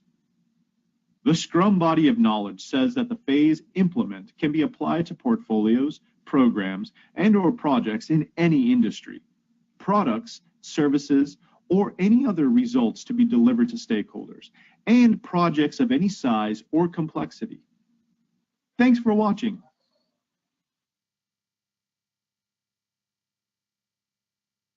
Ok, ahora vamos a ver con la pregunta de esta fase de implementación, ¿no? Puede entrar al portal de preguntas. Y básicamente la pregunta de opción múltiple es, ¿con qué frecuencia se cambian las prioridades del backlog priorizar el producto? A, nunca. B, cuando el Product Owner decida que un elemento debe tener una prioridad mayor. C, cuando el Scrum Master considere que se debe agregar un elemento. O D, cuando la alta gerencia considere que se debe agregar un elemento. Esas son las 4 opciones. ¿Con qué frecuencia se cambian las prioridades del backlog priorizar el producto? Y la pregunta abierta debería decir cuáles son los típicos problemas que usted enfrenta al realizar el Daily Stand-Up. Ok, damos un minutito para responder esas preguntas.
Ok, guys, vamos a ver entonces la respuesta de la opción múltiple primero. ¿Con qué frecuencia se cambian las prioridades del backlog priorizar el producto? La respuesta correcta es la letra B. Cuando el Product Owner decía que un elemento debe tener una mayor prioridad. Acuérdense que es prerrogativa, es prioridad del Product Owner cambiar las prioridades de los elementos que se incluyen en el Product Backlog cuando lo considere viable. Acuérdense que el responsable realmente del Product Backlog es el Product Owner, no el Scrum Master, y la alta gerencia no tiene una directa influencia en el backlog. Claro, que podría tomar una decisión, pero también tendría que hacerla a través del Product Owner, ¿no? Ok, next slide. Y bueno, la pregunta abierta era, ¿cuáles son los típicos problemas que usted enfrenta al realizar el Daily Stand-Up? Es una pregunta abierta para que usted pueda dejar sus comentarios también en mi portal y nos pueda compartir qué problemas usted ha experimentado con este tipo de reuniones, si es que la ha desarrollado, y si no, bueno, puede dejarnos saber que aún no está implementando Scrum en su compañía. Vamos a next slide para pasar a la siguiente fase, que es la fase de revisión y retrospectiva, una fase muy importante, ¿no? Ya de la parte clave, vamos a ver los dos procesos que involucran en next slide, que es demostrar y validar el sprint, y la retrospectiva del sprint, ¿no? Y vamos a definir qué significa cada uno de estos procesos. Vamos al next slide. Entonces, cuando hablamos de demostrar y validar el sprint, por ejemplo, ¿no? El equipo de Scrum demuestra los entregables del sprint al Product Owner en una reunión de revisión del sprint. O sea, ahí es cuando ya el Product Owner empieza a revisar los entregables que se han desarrollado, ¿no? Esto se hace después de cada sprint y deberían presentar los entregables internamente para que todo esté validado. O sea, esto se hace a nivel interno en el equipo, ¿no? El propósito de esta reunión es obtener la aprobación y aceptación del producto o servicio por parte del Product Owner, que para nosotros realmente representa la voz del cliente, ¿no? Entonces, esta es la parte en la cual el Product Owner, representando al cliente, revisa los entregables y, bueno, lo que se busca es la aprobación de estos entregables. Next slide. Y de ahí viene lo que es la retrospectiva del sprint, ¿no? Este es demostrar y validar el sprint, y ahora el que estamos viendo es retrospectiva del sprint. Scrum Master y el equipo Scrum se reúnen para analizar las lecciones aprendidas. La información se documenta como lecciones aprendidas y se pueden aplicar a futuros sprints, y puede haber mejores accionables acordadas o Agreed Actionable Improvements en inglés, o recomendaciones actualizadas del Scrum Guidance Body. Acuérdense que las lecciones aprendidas es el tema clave acá cuando hablamos de la retrospectiva del sprint. Entonces recuerdan que habíamos mencionado que tenemos que evaluar ciertas cosas aquí en la retrospectiva, ¿no? Vamos a ver en el next slide qué es lo que tenemos que evaluar, cuáles son los 3 elementos específicos a identificar en la retrospectiva del sprint, que ya lo habíamos mencionado también antes, ¿no? Las cosas que el equipo necesita seguir haciendo, o sea, cuáles son las mejores prácticas, es bueno identificar eso. Las cosas que el equipo necesita empezar a hacer, esas son las mejoras que se pueden hacer en el proceso. Y las cosas que el equipo necesita dejar de hacer, problemas de proceso o embotellamiento, ¿no? O sea, en otras palabras, ¿qué es lo que se hizo bien para continuar haciéndolo? ¿Qué es lo que se puede mejorar? ¿Y qué es lo que se hizo mal para dejar de hacerlo, ¿no? Eso es lo que se evalúa en la retrospectiva del sprint. Y en el siguiente slide, next slide, vamos a ver la interacción entre estos dos procesos de la fase de revisión y retrospectiva, que son demostrar y validar el sprint y retrospectiva del sprint. Esto también está en la guía SBOK en la página 260. Vamos a ver el video ahora en el next slide, viendo lo que es la revisión y retrospectiva. Espero que disfruten de este video que va a explicar estos dos procesos. Hello, and welcome to Scrum Study. In the last video, we discussed the implement phase, and today we will be taking up another phase in Scrum called the review and retrospect phase. So let's get started with it. The review and retrospect phase is concerned with reviewing the deliverables and the work that has been done, and determining ways to improve the practices and methods used to do project work. In large organizations, the review and retrospect processes may also include convening Scrum of Scrums meetings. Review and retrospect, as defined in a Guide to the Scrum Body of Knowledge, or SBOK Guide, is applicable to portfolios, programs, and/or projects in any industry, products, services, or any other results to be delivered to stakeholders, projects of any size or complexity. Moving on. Let's now have an overview of the review and retrospect phase processes, which are as follows. First of all, we will be talking about demonstrate and validate sprint. In this process, the Scrum team demonstrates the sprint deliverables to the product owner and relevant stakeholders in a sprint review meeting. The purpose of this meeting is to secure approval and acceptance of the product or service by the product owner. The next process is a retrospect sprint. In this process, the Scrum Master and Scrum team meet to discuss the lessons learned throughout the sprint. This information is documented as lessons learned, which can be applied to future sprints. Often, as a result of this discussion, there may be agreed actionable improvements or updated Scrum Guidance Body recommendations. So that was a quick overview of the phase review and retrospect. We could see what review and retrospect as a phase means and the subsequent processes involved. Keep watching us as we will be talking about these processes in detail in the next videos. Thanks for watching. Ok, vamos a ver la pregunta entonces, múltiple, ahora sí, de múltiples opciones. Debería decir ahí en el portal que ustedes entran, ¿cómo se le conoce la reunión al final del sprint donde el equipo presenta su trabajo al Product Owner? ¿Cómo se le conoce la reunión al final del sprint donde el equipo presenta su trabajo de Product Owner? ¿Es la reunión de visión del proyecto, reunión de planificación del sprint, reunión de revisión del sprint o reunión de retrospectiva del sprint? Son las 4 opciones. Y la opción abierta o la pregunta abierta es, en su organización, ¿quiénes participan en la reunión de revisión del sprint?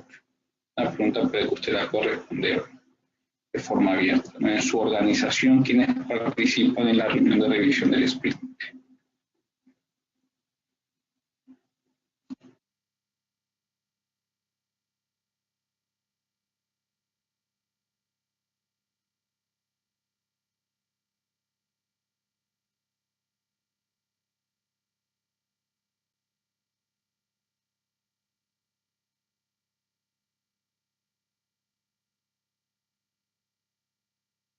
Bien, ahora vamos a ver entonces la respuesta de la opción múltiple.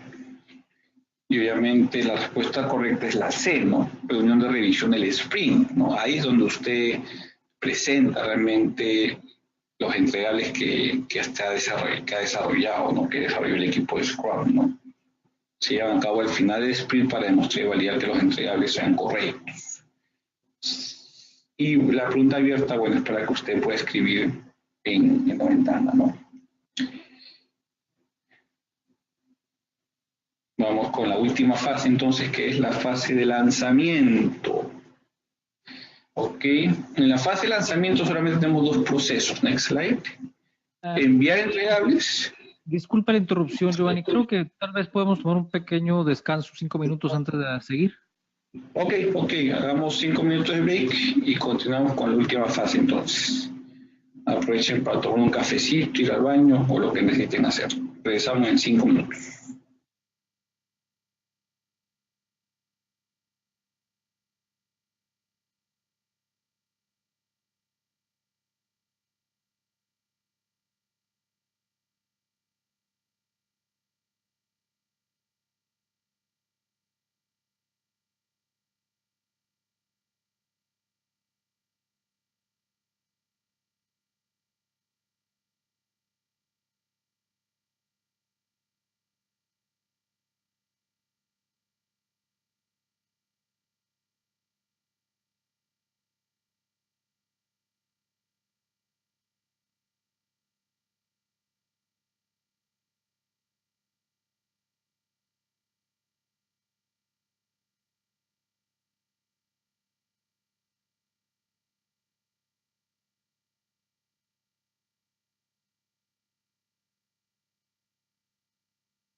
Ok, vamos a continuar entonces con la fase de lanzamiento.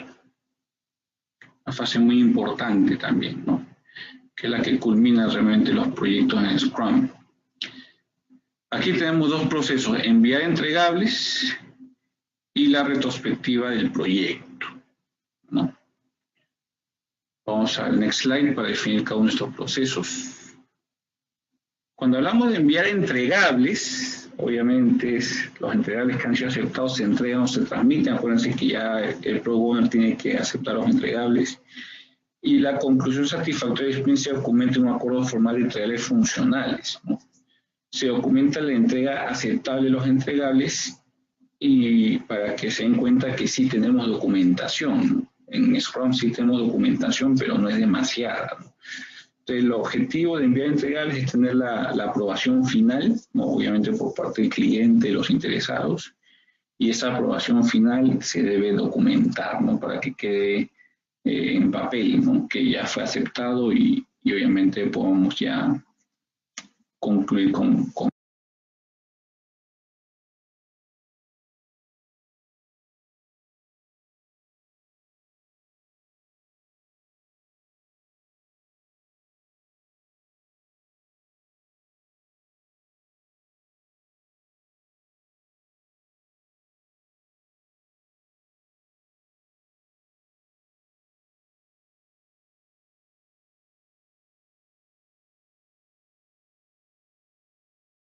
se hace la retrospectiva del sprint, normalmente lo hace el Scrum Master con el equipo de Scrum.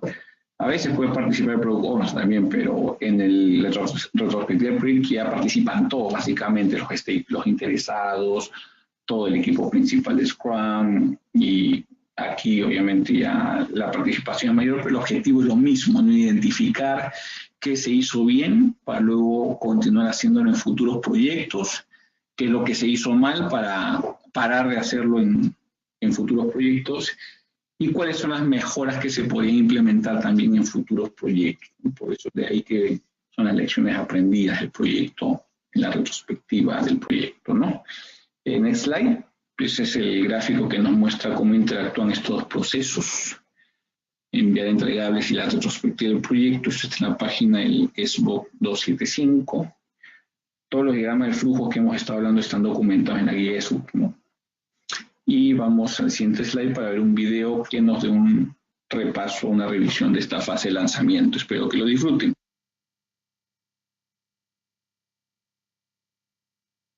Hello, and welcome to Scrum Study.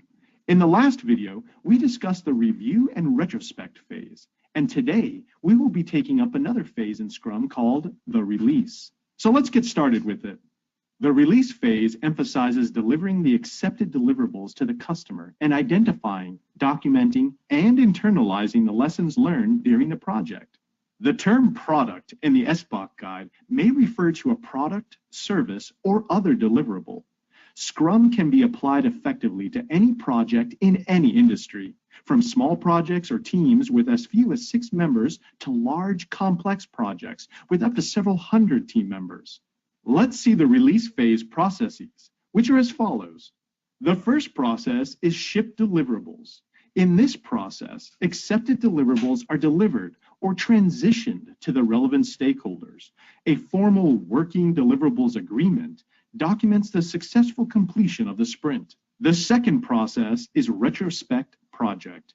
In this process, which completes the project, organizational stakeholders and Scrum core team members assemble to retrospect the project and identify, document, and internalize the lessons learned. Often, these lessons lead to the documentation of agreed actionable items to be implemented in future projects. We have a diagram here to show the mandatory inputs, tools, and outputs for processes in the release phase. So that's it. In the introductory video on the release phase, we could understand what release as a phase in Scrum means and the necessary processes involved in it. Stay tuned to learn more about this phase as we will be talking more about it in the next videos. Keep learning with Scrum, and thanks for watching. Ok, vamos a ver las preguntas entonces, pueden entrar a su portal de preguntas. Y la pregunta de opción múltiple debería decir, usted es miembro de un equipo de Scrum y el gerente general de su empresa le pide que trabaje en una tarea urgente que no forma parte del actual sprint. ¿Qué haría usted? Y ahí tiene las opciones. A, asumir la responsabilidad de la tarea y decirle al Product Owner que posponga la fecha límite del actual sprint. B, hablar con los demás miembros del equipo de Scrum y reasignar tus tareas a alguien más. C, hablar con el Product Owner y decirle que reasigne sus tareas a alguien más. Y D, informar la situación al Scrum Master y que él o ella discuta la situación con el gerente general. Y la pregunta abierta es, ¿cree usted que los entregables se envían al final de cada sprint? Es la pregunta abierta que también vamos a responder en un minuto.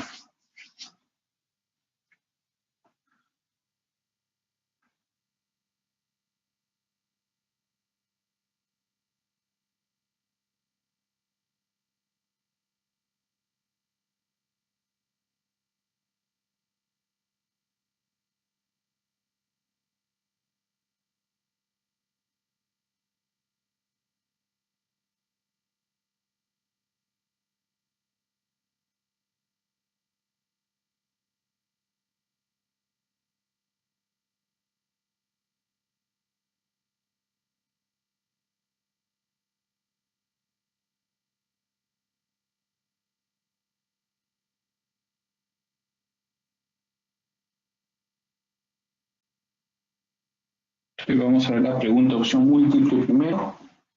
La respuesta correcta era, por supuesto, pues la letra D. Tenemos que informar la situación al Scrum Master y que él discuta la situación con el gerente general. Acuérdense que es responsabilidad del Scrum Master remover cualquier impedimento durante el sprint. También únicamente el Product Owner puede agregar requerimientos al Product Backlog y priorizarlo. Una vez iniciado el sprint, el alcance del sprint no puede ser cambiado, ¿no? Pero bueno, referente a esta pregunta, sí, el Scrum Master es el que debería lidiar con la situación con el gerente general para llegar a una solución viable, ¿no? Next slide. Y la siguiente pregunta era la pregunta abierta. ¿Cree usted que los entregables se deben enviar al final de cada sprint? Según la metodología Scrum, debería ser así, ¿no? En el proceso de enviar entregables.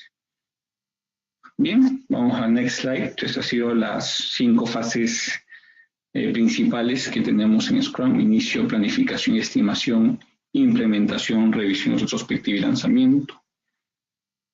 Y vamos a continuar con el next slide para ver el escalamiento de Scrum brevemente, que es la nueva parte de la guía SBOK, ¿no? Escalamiento de Scrum para grandes proyectos y escalamiento de Scrum para la empresa. Pero vamos con el next slide. Escalamiento de Scrum para grandes proyectos. Básicamente ahí tenemos 3 principales procesos, que es crear componentes de grandes proyectos, realizar y coordinar sprints y preparar el lanzamiento de grandes proyectos, ¿no? Esto es a nivel de proyectos grandes que requieren coordinación de varios equipos de Scrum, por supuesto, ¿no? Esto es muy importante tenerlo en cuenta. No aplica obviamente para todos los proyectos, solamente para proyectos que son grandes y requieren la sincronización de varios Scrum teams, ¿no? Equipos de Scrum. Next slide. Y acá tenemos lo que es el escalamiento de Scrum para la empresa. En este sí tenemos 5 procesos, ¿no? Los 3 primeros son crear componentes de programa y portafolio. Acuérdense que ya hablamos de lo que era un programa y un portafolio. El programa contiene un conjunto de proyectos que están relacionados entre sí y el portafolio contiene un conjunto de programas o proyectos que se pueden manejar de manera aislada. Luego tenemos que revisar y actualizar la Scrum Guidance Body, retrospectividad de lanzamiento del programa portafolio. Next slide. Y ahí están los últimos 2 procesos de Scrum, de escalamiento de Scrum, ¿no? Para la empresa. Coordinar los componentes del programa portafolio y la retrospectiva de lanzamiento del programa